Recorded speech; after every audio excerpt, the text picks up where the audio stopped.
욥기서 42장 마지막 장을 읽는 새벽입니다.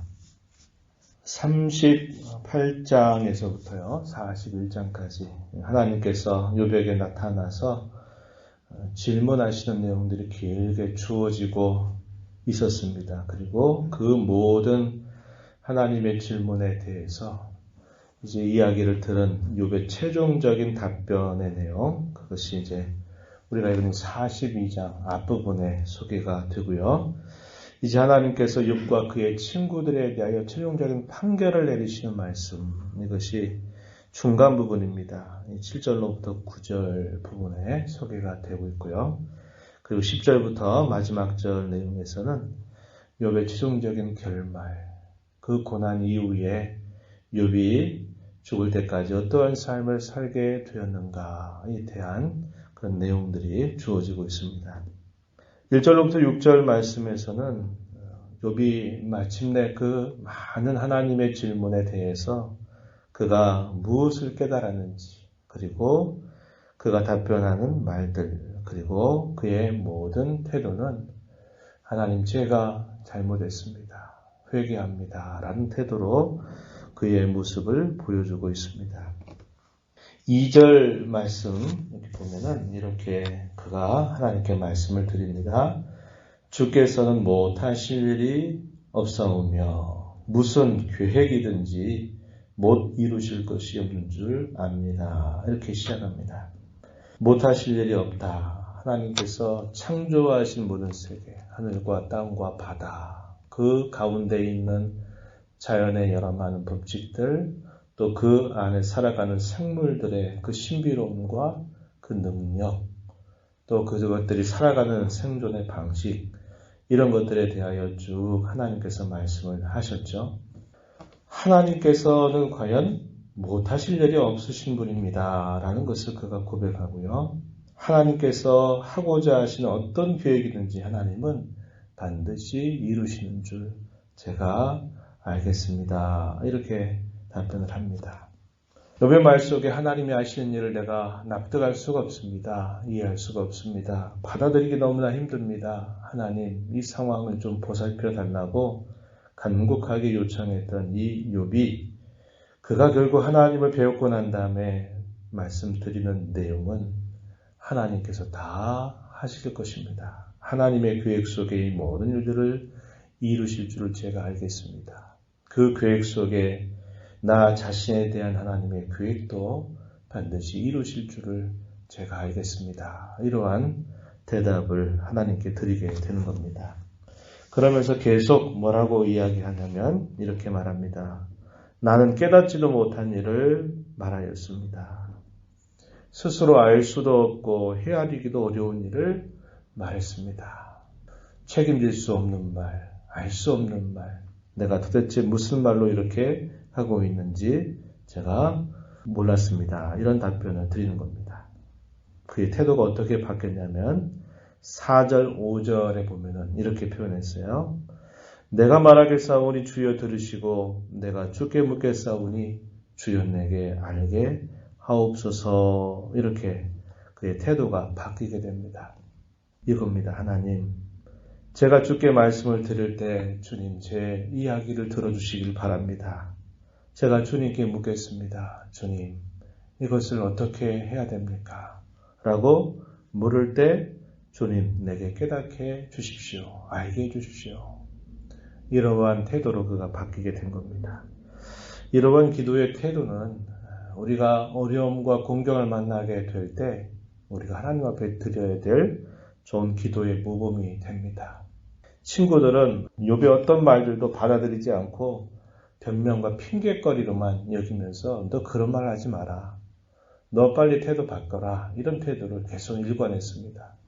그러나 하나님은 우리가 누구인가를 너무나 잘 아시기 때문에 하나님 우리의 신음소리, 우리가 아파하는 그 소리를 결코 외면하시는 분이 아니다라는 것을 우리는 알게 되죠. 그래서 곤견과 어려움 가운데 있을 때 하나님께 우리의 그 모든 것을 쏟아내는 자세를 가져야 되겠고, 우리가 알 수 없는 일들에 대해서 우리가 하나님을 향해서 원망하고 불평한 듯한 태도가 아니라 이 상황을 깨닫게 해달라고, 주께서 깨우쳐달라고, 이러한 상황 속에서 제가 해야 할 일이 무엇인가를 주님 알게 해달라고 기도하는 자세를 갖는 겁니다. 이게 고난을 당하게 될 때 기도해야 될 부분임을 우리가 이걸 통해서 잘 배울 수 있게 됩니다.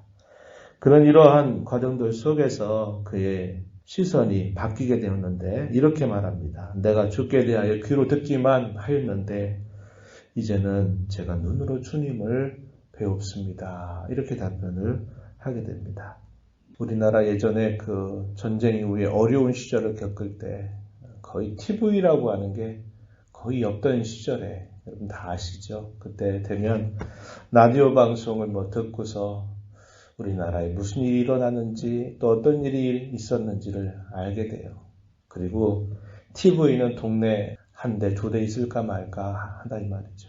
늘 라디오만 듣다가 TV가 이렇게 방영이 되는 것을 보면서 사람들이 얼마나 깜짝깜짝 놀라 있습니까?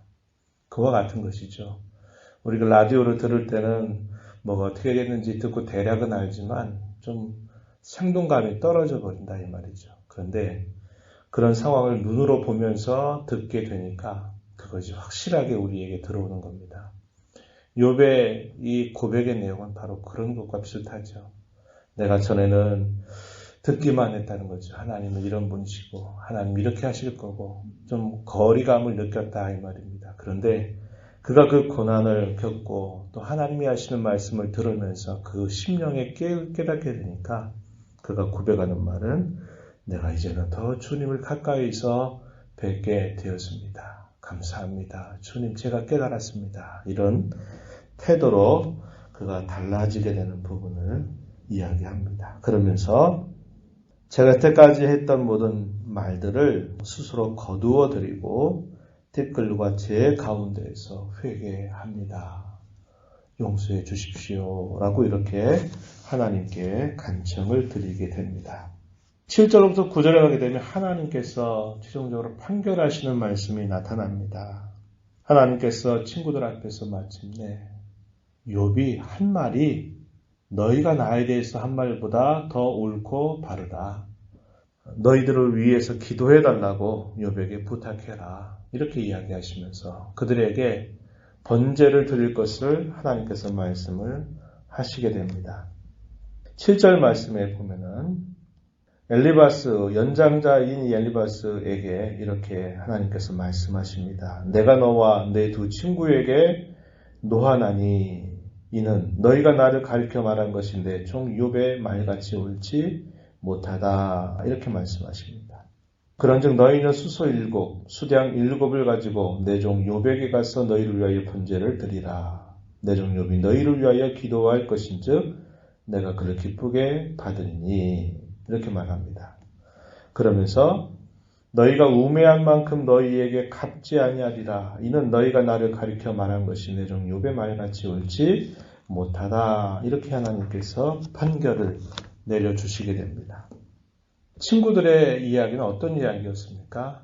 하나님을 변호한다고 말하고 하나님을 안다고 말하고 욥이 잘못했다고 하는 것을 가지고 열심을 내지만 이 친구들의 가장 취약점은 뭐냐면 하나님을 자신들이 알고 있는 그 한 가지 내용에 하나님을 가두어 버린 겁니다. 하나님은 인과 응보의 하나님이시다. 고난과 어려움은 죄에 대한 하나님의 벌주십니다. 하나님 그것을 결코 외면하지 않는다. 그 사실들을 계속 친구들은 이야기해 왔습니다. 그래서 하나님을 변호한 것처럼 이야기했는데 오히려 하나님의 그 깊으신 생각, 하나님이 행하시는 일들의 그 오묘함과 그 신비로움, 그것을 이 친구들이 가두어 버린 겁니다. 그러니까 하나님이 이 친구들에게 뭐라고 이야기합니까? 욥이 나에게 대하여 너희들에게 하는 말이 너희가 욥에게 나에 대해서 한 말보다 옳다. 너희 한 말이 틀렸다라고 하나님께서 판결을 내려주시게 됩니다. 그러면서 하나님 가르쳐 주세요. 나는 무조건 벌 지르고 기다리는 그러한 존재가 아니라 나는 얼마든지 용서하고자 하는 넉넉한 마음을 가지고 있는 그러한 자다라는 사실을 알려주는 겁니다. 그래서 고난 가운데 있는 자에게 어떻게 해야 되느냐? 그를 위해서 기도해야 된다라는 것을 하나님께서 이걸 통해서 깨우쳐 주시는 겁니다. 욥이 너희를 위해서 기도하게 되면 내가 너희의 모든 죄와 허물을 용서하겠다라고 하나님께서 말씀을 하시게 되는 겁니다. 그래서 우리는 이 두 가지 면을 다 배워요. 우리가 인생을 살아가면서 한편으로는 우리가 이해할 수 없는 어려움을 만나게 될 수도 있다는 겁니다. 그렇게 될 때 우리는 어떻게 됩니까? 하나님, 아파요, 힘들어요, 도와주세요. 깨닫게 해주세요. 제가 여기서 어떻게 해야 될지를 하나님 알게 해주시고 감당할 수 있도록 도와주세요. 이렇게 기도하는 자세를 가져야 되겠고, 또 우리가 인생 가운데서 나에 가까이 있는 사람이 어떤 어려움을 만나게 되었을 때, 공경 가운데 빠져 있을 때는 어떻게 됩니까? 그것 말이야, 이것 때문에 내가 이걸 잘못했기 때문에 하나님이 너한테 벌 주시려고, 너 깨닫게 하시려고 이렇게 하는 거니까 빨리 회개해야 된다. 이렇게 말하는 태도를 갖는 것이 아니라 그를 위해서 기도하는 겁니다. 하나님, 성도가 아무개가 큰 어려움 가운데 있는데 하나님께서 도와주시길 바랍니다. 붙잡아 주시길 바랍니다. 이러한 자세를 가져야 된다 이 말입니다. 10절부터 마지막 절 내용에서는 하나님께서 이제 회복시키시는 내용들이 나타납니다. 어떻게 회복시키시느냐? 하나님께서 그의 환경을 다시 회복시켜 주시는 내용이 나타납니다. 그런데 갑절입니다. 갑절. 욥기서 1장 3절에 나오고 있는 그의 모든 소유에 대해서 하나님께서 그거보다 2배로 그를 다시 회복시켜 주시는 내용이 나타난다는 겁니다. 그의 자녀들, 10자녀가 다 죽음을 당하게 되지만 하나님을 경외했던 그들은 이제 하나님의 품에 안겨 있지만 하나님께서 또 10자녀를 욥에게 또 주시는 겁니다. 그래서 이 자손 같은 경우에도 딱 갑절이 되는 거예요. 소유도 갑절, 또 자식들도 갑절이라는 겁니다.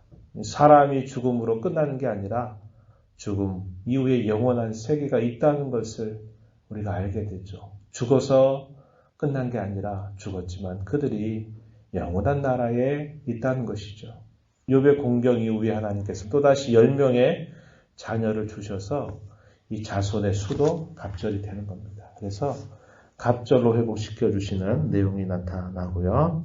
그리고 욥의 고난으로 인해서 깨어졌던 모든 관계들, 사람들과의 관계가 다시 회복이 돼서 욥이 당했던 그 어려움을 위로하기 위해서 사람들을 다시 찾아오게 되는 그런 일이 나타납니다. 그리고 그는 장수하게 되고 자손의 번성을 보게 되다가 마침내 하나님의 품에 안기게 되었다라는 것을 우리에게 알려주고 있는 겁니다.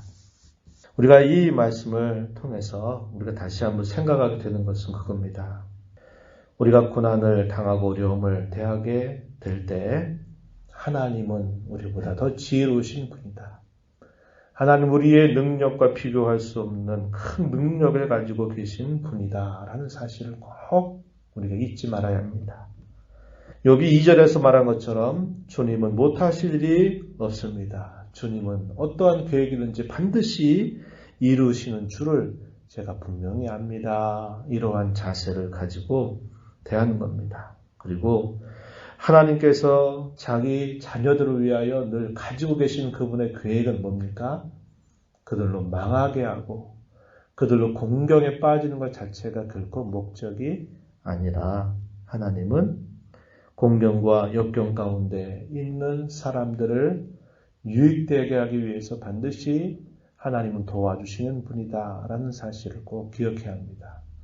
뿐만 아니라 하나님이 침묵을 하고 계시고 가만히 계시는 것처럼 보이는 그 순간에도 하나님은 아무 일도 하지 않고 가만히 기다리시고 계신 것이 아니라 욥의 마음속에 일어나는 계속적인 그 마음속의 전쟁, 하나님을 향해서 멀어지게 만드는 사단의 공격, 또 친구들은 하나님을 변호하는 게 아니라 사단의 앞잡이 노릇을 하면서 계속 욥을 한 코너로 몰아넣는 일들이 있을 때 하나님은 가만히 계신 게 아니라 욥의 마음을 붙들어 주고 계시다고 하는 겁니다.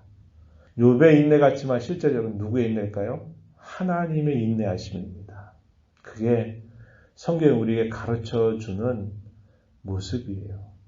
내가 견디는 것 같고 내가 참아내는 것 같고 내가 그 싸움에서 마침내 이겨내는 것 같은데 내가 하는 게 아니라 우리 안에 우리의 심령을 붙잡아 주시는 하나님께서 우리로 인내하게 하시고 하나님이 끝까지 우리를 붙들어 주시기 때문에 우리가 견딜 수 있고 우리가 극복할 수 있고 이겨낼 수 있게 된다는 것을 우리는 꼭 기억해야 한다는 겁니다. 그래서 하나님이 침묵하시는 것이 아니라 하나님 여전히 어려움 가운데서도 나를 붙들고 계시다는 것을 우리는 기억해야 되고 마침내 하나님이 상황을 바꾸어 주실 때는 이제 그 정도면 됐다 생각하시고 하나님이 우리에게 이제 직접적으로 우리의 환경, 우리의 상황을 회복시켜 주시는 것이다. 이렇게 우리가 이해하는 자세를 가져야 합니다.